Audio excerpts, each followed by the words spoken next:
شروع اللہ کے نام سے جو بڑا مہربان نہایت رحم کرنے والا ہے۔ بھائیوں اور بہنوں، ہاتھ پھیلا کر ادھار مانگنے کے بجائے اللہ کے یہ دو ناموں کی تسبیح پڑھ لیجئے۔ اللہ انشاءاللہ آپ کو کسی کا محتاج نہیں ہونے دے گا۔ تمام تعریفیں اور شکر اس ذات کا جس نے ہمیں ایک اور دن اپنی عبادت کے لیے عطا فرمایا۔ آج کے اس عظیم دن میں اللہ رب العزت کا فضل حاصل کرنے کے لیے اور اس کا شکر ادا کرنے کے ساتھ ساتھ اس کی عبادت میں مشغول رہنا چاہیے۔ اس کی عبادت کرنے کے کئی طریقے ہیں۔ انسان دل میں اللہ کا ذکر کر کے بھی اس کی عبادت کر سکتا ہے، زبان سے کلمات ادا کر کے بھی اس کی عبادت کر سکتا ہے، اور نماز اور قرآن مجید پڑھ کر بھی اس کی عبادت کر سکتا ہے۔ اللہ تعالیٰ کی مخلوق کی خدمت کر کے بھی اس کے فضل کا حقدار بن سکتا ہے، کیونکہ مخلوق خدا کی خدمت کرنا یا کسی بھوکے کو کھانا کھلانا یا کسی جانور کو کھانا کھلانا یہ بھی ناظرین عبادت میں شمار ہوتا ہے۔ تو اللہ تعالیٰ کی مخلوق کی خدمت، اس کے ذکر و اذکار، اس کے نام کی تسبیح کر کے اللہ تعالیٰ کا قرب حاصل کیا جائے تو ہمارا آج کا وظیفہ ایسے ہی اللہ کی تسبیح کر کے اس کا فضل اور اس کا قرب حاصل کرنے کا بہت ہی بہترین اور انتہائی مجرب وظیفہ ہے کہ اس کے ناموں کی اس تسبیح کو بتائے گئے طریقے کے مطابق پڑھنے سے انسان کی تمام مالی تنگ دستی، رزق کے حوالے سے پریشانیاں، تمام مصیبتیں، غربت، دکھ، درد سب دور ہو جاتا ہے۔ ناظرین، انسان پر جو مصیبت آتی ہے، چاہے بیماری کی صورت میں ہو یا غربت کی صورت میں ہو، کاروباری پریشانی ہو یا خاندانی لڑائی جھگڑے ہوں، بڑوں کا دکھ اور صدمہ ہو، ہر قسم کی مصیبت اس کے گناہوں کی وجہ سے آتی ہے۔ اس لیے فوراً سچی توبہ کرتے ہوئے اللہ تعالیٰ سے ہمیں معافی مانگنی چاہیے، کیونکہ اللہ تعالیٰ توبہ کرنے والوں سے محبت کرتا ہے اور توبہ کرنے والوں کی پریشانیوں اور مصیبتوں کا ازالہ کر کے اسے خوشحال بنا دیتا ہے۔ بھائیوں اور بہنوں، آپ سے درخواست ہے کہ خود بھی کمنٹ باکس میں ایک بار استغفر اللہ ناظرین آپ سے درخواست ہے کہ خود بھی کمنٹ باکس میں ایک بار استغفر اللہ لازمی لکھ دیجئے، تاکہ دوسروں کو بھی ترغیب ہو اور ہمارے لیے بھی یہ بات خیر و برکت کا باعث بن سکے۔ انسان میں گناہوں اور غلطیوں کی جانب رغبت کا میلان موجود ہے۔ انسان کو نفس گناہوں میں مبتلا کرنے کی کوشش کرتا رہتا ہے، جس میں سلیم الفطرت انسان کسی گناہ یا غلط کام کا ارتکاب کرتا ہے تو وہ یہ جان رہا ہوتا ہے کہ وہ غلط کام یا ظلم اور زیادتی کر رہا ہے، وہ رسول اللہ صلی اللہ علیہ وسلم کے طریقے کی مخالفت کر رہا ہے اور اللہ کے فرامین سے بغاوت کر کے اس کے قہر اور غضب کو دعوت دے رہا ہے۔ یوں وہ اپنی دنیا اور آخرت دونوں کو تباہ اور برباد کر دیتا ہے، لیکن اس کے ساتھ شیطان کے وار، خواہشات کا غلبہ، گناہوں کے عارضی لذت، دنیا کی چکا چوند، جھوٹی اور کھوکھلی عزت کا نشہ اس کو گناہ کے ارتکاب کی طرف لے جاتا ہے۔ گناہ کے ارتکاب کے وقت جب کبھی اس کا ضمیر گناہوں کو چھوڑنے کا کہتا ہے تو وہ یہ کہہ کر ضمیر کو خاموش کروا دیتا ہے کہ ابھی تو بڑی عمر پڑی ہے، میں ان قریب توبہ کر لوں گا، اور اسی طرح امیدوں اور خیالات سے دل کو بہلاوے میں رکھتا ہے اور گناہوں کی گہری دلدل میں دھنستا چلا جاتا ہے۔ در حقیقت گناہ انسان کے حق میں نہایت خطرناک ہے، اس سے دنیا اور آخرت دونوں برباد ہو جاتے ہیں، اور گناہ کا اثر ناظرین جسم میں زہر کی طرح سرایت کر جاتا ہے۔ حضرت آدم علیہ السلام کو جنت سے نکالے جانے اور ابلیس کو ملعون ہونے کی وجہ بھی یہی گناہ کی نحوستیں تھیں۔ قوم نوح اور قوم عاد و سمود کو بھی گناہوں کی وجہ سے عذاب سے دوچار کیا گیا۔ اور ناظرین صرف یہی نہیں بلکہ گناہوں کے بے شمار اثرات اور نقصانات ہیں جو کہ انسان کے ذہنی، جسمانی اور روحانی کردار پر بھی اثر زائل کرتے ہیں، اور اس میں سب سے بڑا نقصان یہ ہے کہ گناہوں کے ارتکاب کی وجہ سے انسان کو نور الہی اور علم اور عقل سے محروم کر دیا جاتا ہے۔ امام شافعی رحمۃ اللہ علیہ فرماتے ہیں کہ میں نے اپنے استاد سے کمزور حافظے کی شکایت کی تو انہوں نے مجھے ترک معاصی یعنی ترک گناہ کی نصیحت فرمائی، اور آپ نے یہ بتایا کہ اللہ ایک نور ہے اور اللہ کا نور گناہ گار کو نہیں دیا جاتا۔ ناظرین، گناہوں کا ایک اثر یہ بھی ہوتا ہے کہ انسان کی روزی اور رزق میں تنگی آ جاتی ہے، اور یاد رکھیے کہ حصول رزق اور فراخی معاش کے لیے ترک گناہ سے بہتر کوئی چیز نہیں۔ اللہ رب العزت فرماتے ہیں کہ جو شخص اللہ سے ڈرتا ہے اور گناہوں سے باز آ جاتا ہے، اللہ اس کے لیے مشکلات سے بھی نکلنے کا راستہ پیدا کر دیتا ہے اور اسے ایسے رزق دے گا جہاں سے اس کا گمان بھی نہیں جاتا۔ انسان کے دل میں اللہ کی عظمت کم ہو جاتی ہے تبھی تو انسان گناہ کرتا ہے، اور اگر گناہ کرنے میں کوئی آر محسوس نہ کرے تو دل پر پردہ پڑ جاتا ہے اور مہر لگ جاتی ہے۔ جب انسان اللہ کو بھول جاتا ہے تو اللہ انہیں برباد کر دیتا ہے اور ذلت اور رسوائی اس انسان کا مقدر ہو جاتی ہے۔ ناظرین، اللہ بڑا بے نیاز ہے جبکہ بندہ ہر لمحہ اس کا محتاج ہے، پھر وہ اللہ کے ذکر سے کیسے غافل رہ سکتا ہے؟ اور اگر غافل رہتا ہے تو یقین کریں کہ وہ اپنی جان پر خود ظلم کرتا ہے، کیونکہ اللہ تو اپنے بندے پر کبھی بھی ظلم نہیں کرتا بلکہ لوگ اپنی جانوں پر خود ظلم کرتے ہیں۔ اس کا حال ایسا ہوتا ہے جیسے اس کے پاس تلوار تو موجود ہو مگر زنگ آلود ہو، گناہوں سے دل زنگ آلود اور مفلوج ہو جاتا ہے۔ نفس امارہ برائی کا حکم دیتا ہے اور خواہشات اور گناہوں سے قوی دلیر اور درندہ صفت بن جاتا ہے جبکہ نفس مر جاتا ہے۔ ایسا شخص دنیا میں بھی اور برزخ میں بھی مر چکا اور آخرت میں بھی اس کے لیے کوئی چیز نہیں۔ اگر وہ اللہ کو یاد کرتا ہے تو دل ساتھ نہیں دیتا، زبان ذکر کرتی ہے تو دل غافل ہو جاتا ہے، اور ہر آدمی جانتا ہے کہ ہر اچھے یا برے عمل کا رد عمل بھی ضرور ہوتا ہے۔ دنیا میں پیش آنے والے حالات پر سب سے زیادہ اثر انداز ہونے والی چیز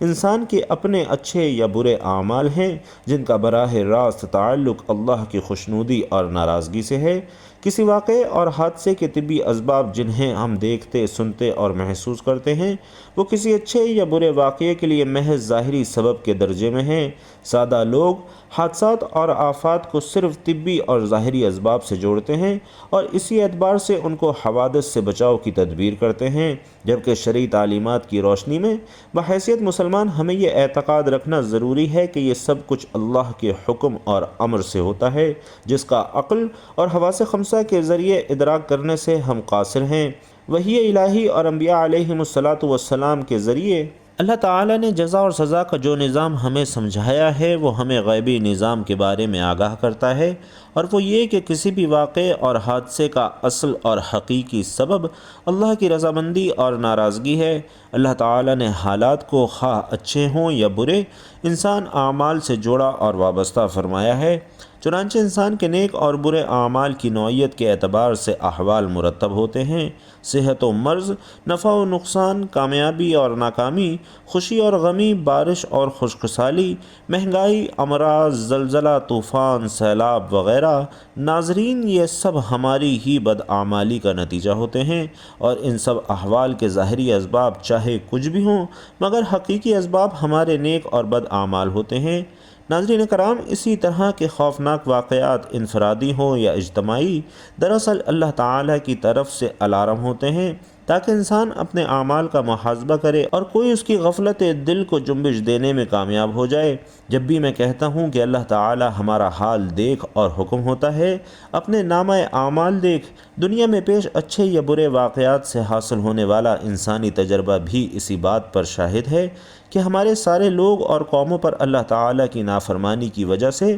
دنیا میں ہی مختلف قسم کے عذاب آئے ہیں۔ مثلاً کوئی مسخ کیا گیا، کوئی زمین میں دھنسایا گیا، کوئی دریا میں غرق کیا گیا، کوئی طوفان کی نظر ہوا، اور اس طرح کی بستیوں کے اثرات اور کھنڈرات آج بھی اس حقیقت پر مبنی ہیں۔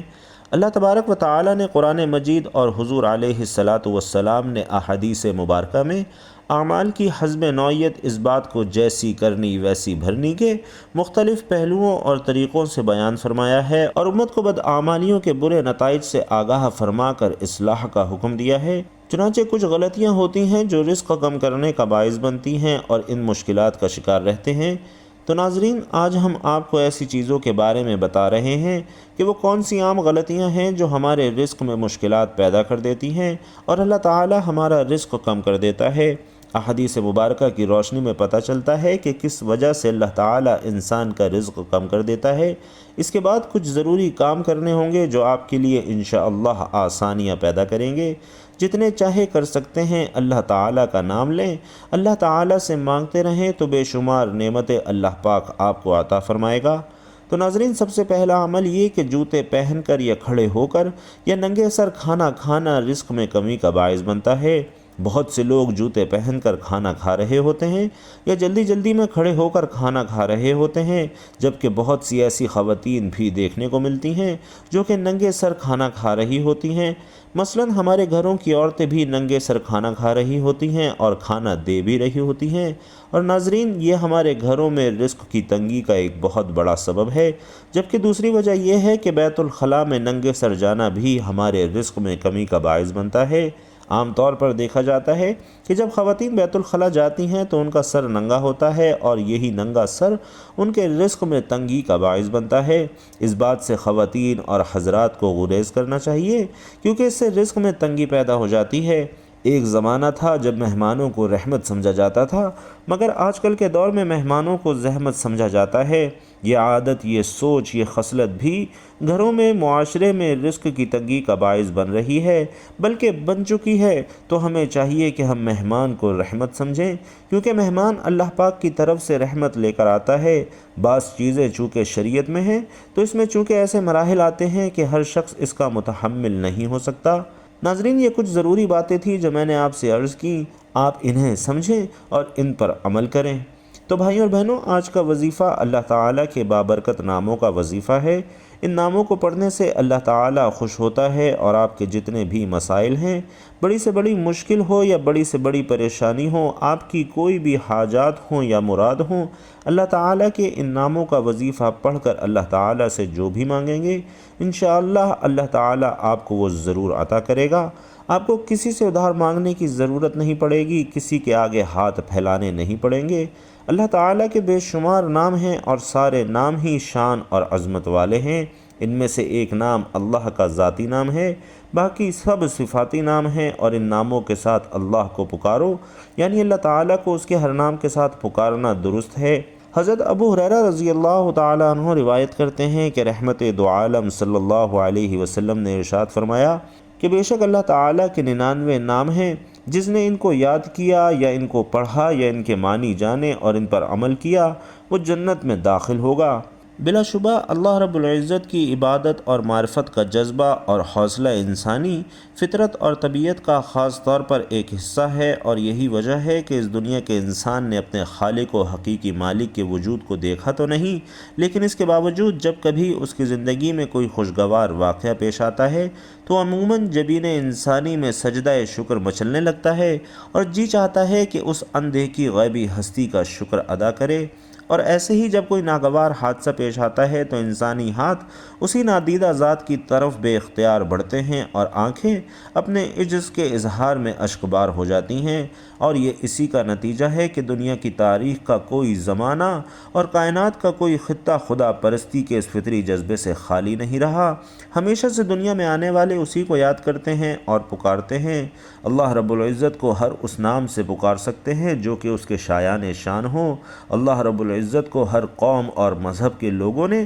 آج تک مختلف ناموں سے مانا اور پکارا ہے، مانتے اور پکارتے رہیں گے۔ اللہ رب العزت خود ارشاد فرماتے ہیں کہ آپ صلی اللہ علیہ وسلم کہہ دیجئے کہ اللہ کہہ کر پکارو یا رحمان کہہ کر یا جس نام سے بھی پکارو، سب اسی کے بہترین نام ہیں۔ آپ صلی اللہ علیہ وسلم کے رب کا نام بڑی برکت والا ہے، جو صاحب عظمت اور جلال اور صاحب انعام و اکرام ہے۔ سو اپنے رب عظیم کے نام کی تسبیح کیا کریں۔ اللہ ہی کی تسبیح کرتے ہیں جو بھی آسمانوں اور زمین میں ہے، اور وہی بڑی عزت والا، بڑی حکمت والا ہے۔ اسی کے لیے آسمان اور زمین کی بادشاہت ہے، وہی جلاتا اور مارتا ہے، اور وہی ہر چیز پر بڑا قادر ہے۔ وہی سب سے اول اور سب سے آخر ہے، اور اپنی قدرت کے اعتبار سے ظاہر اور اپنی ذات کے اعتبار سے پوشیدہ ہے، اور وہ ہر چیز کو خوب جاننے والا ہے۔ اللہ کی حمد کرو جس میں تمام تر کمالات اور پاکیزگی کی صفتیں ہیں، جس کے تمام تر بہترین نام ہیں،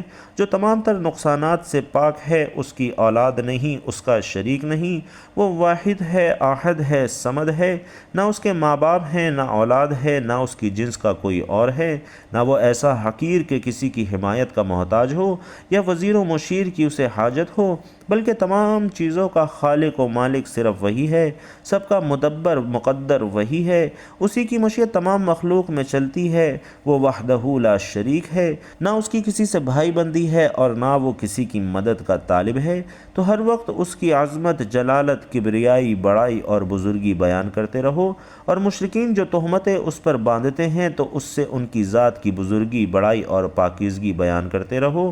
تو ناظرین جانتے ہیں کہ وظیفہ کیا ہے، آپ نے پڑھنا کیسے ہے۔ آپ کو جب جہاں جیسے وقت ملتا ہے باوضو مصلی پر بیٹھ کر آپ نے سب سے پہلے نبی کریم صلی اللہ علیہ وسلم کی ذات مبارکہ پر درود پاک پڑھنا ہے، اور درود پاک آپ کوئی سا بھی پڑھ سکتے ہیں، چاہے تو آسان اور مختصر سا درود صلی اللہ علیہ وآلہ وسلم پڑھ لیں، یا صلی اللہ علی محمد پڑھ لیں، یا پھر نماز والا درود یعنی درود ابراہیمی پڑھ لیں۔ اور چونکہ ناظرین درود ابراہیمی کی فضیلت سب سے زیادہ ہے، اور ہمارے پیارے آقا صلی اللہ علیہ وسلم بھی تمام درودوں میں درود ابراہیمی کو ہی سب سے زیادہ پسند فرماتے تھے، تو آپ نے کوشش کرنی ہے کہ درود ابراہیمی ہی پڑھیں۔ ایک بار خیر و برکت اور ثواب کی نیت سے درود ابراہیمی کی تلاوت میرے ساتھ بھی فرما لیجئے۔ اللہم صلی علی محمد وعلی آل محمد کما صلیت علی ابراہیم وعلی آل ابراہیم انک حمید مجید۔ اللہم بارک علی محمد وعلی آل محمد کما بارکت علی ابراہیم وعلی آل ابراہیم انک حمید مجید۔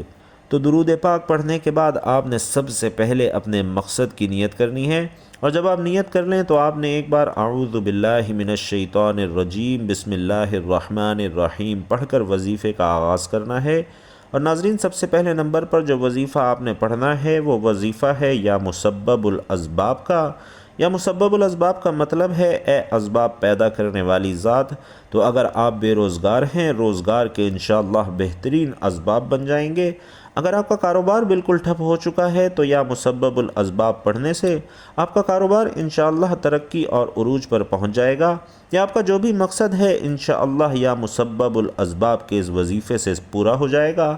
ناظرین یہ وظیفہ یا مسبب الاسباب آپ نے اپنے دائیں ہاتھ کی انگلیوں پر یا تسبیح کے دانوں پر 21 مرتبہ پڑھنا ہے، اور 21 مرتبہ یا مسبب الاسباب پڑھنے کے بعد آپ نے دوسرے نمبر پر جو وظیفہ پڑھنا ہے، اس وظیفے کو آپ نے اپنی زندگی میں بہت بار پڑھا ہوگا، بڑا ہی آسان سا اور چھوٹا سا وظیفہ ہے۔ اب آپ نے یا اللہ یا لطیفو کا وظیفہ کرنا ہے۔ یا اللہ رب کریم کا ذاتی نام ہے، یا لطیف رب کریم کا صفاتی نام ہے، اور جب آپ اللہ کو اس کے ذاتی اور صفاتی ناموں سے پکارتے ہیں تو ناظرین رب راضی ہو جاتا ہے، اور جب رب راضی ہو جاتا ہے تو میرا رب بہتر نہیں بلکہ بہترین سے نوازتا ہے، پھر میرا رب بن مانگے عطا فرماتا ہے۔ لفظ اللہ کی ایک زبردست خصوصیت یہ ہے کہ قرآن کریم میں لفظ اللہ تقریباً 2940 مرتبہ آیا ہے، حتیٰ کہ جمہور اہل علم نے تو لفظ اللہ ہی کو اسم اعظم قرار دیا ہے، اور حضرت شیخ عبد القادر جیلانی رحمۃ اللہ علیہ فرماتے ہیں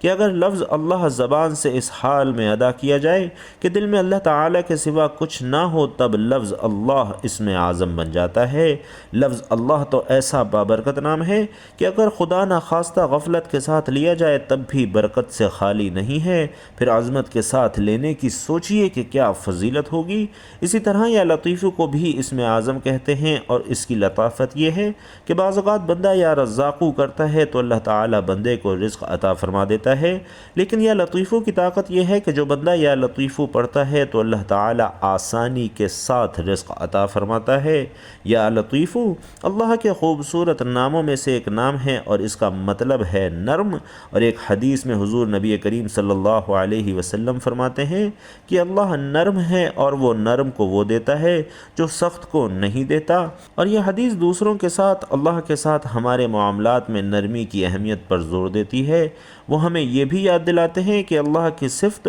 ہمیں اپنی زندگی میں نرمی پیدا کرنے کے لیے تحریک اور انوائی کا ذریعہ ہے۔ تو ناظرین بہت ہی مجرب اور آسان سا وظیفہ ہے، انتہائی طاقتور وظیفہ ہے۔ آپ نے دائیں ہاتھ کی انگلیوں پر یا تسبیح کے دانوں پر گن کر 100 مرتبہ پڑھنا ہے، یعنی آپ نے ان ناموں کی ایک تسبیح مکمل کرنی ہے۔ اور یاد رکھیے کہ یا اللہ یا لطیف اس طرح ملا کر پڑھیں گے تو یہ ایک شمار ہوگا، اور اس طرح سے آپ نے یہ 100 مرتبہ پڑھنا ہے۔ اور جب 100 مرتبہ اللہ تعالیٰ کے یہ 2 ناموں کی تسبیح پڑھ لیں تو اس کے بعد آخر میں آپ نے 33 مرتبہ استغفار پڑھنا ہے، یہ بھی اگر آپ چاہیں تو ہاتھوں کی انگلیوں پر پڑھ سکتے ہیں یا پھر تسبیح کے دانوں پر توجہ اور دھیان سے اور دل میں اپنے گناہوں پر ملامت کرتے ہوئے سچی توبہ کرتے ہوئے استغفار پڑھنا ہے، تاکہ اللہ تعالیٰ آپ کے گناہوں کو معاف فرما کر آپ پر نظر کرم فرمائے اور آپ کے رزق کی پریشانیاں، مال و دولت کی تنگی کو دور فرمائے، تاکہ آپ کو کسی کے سامنے ہاتھ پھیلانے کی ضرورت نہ پڑے،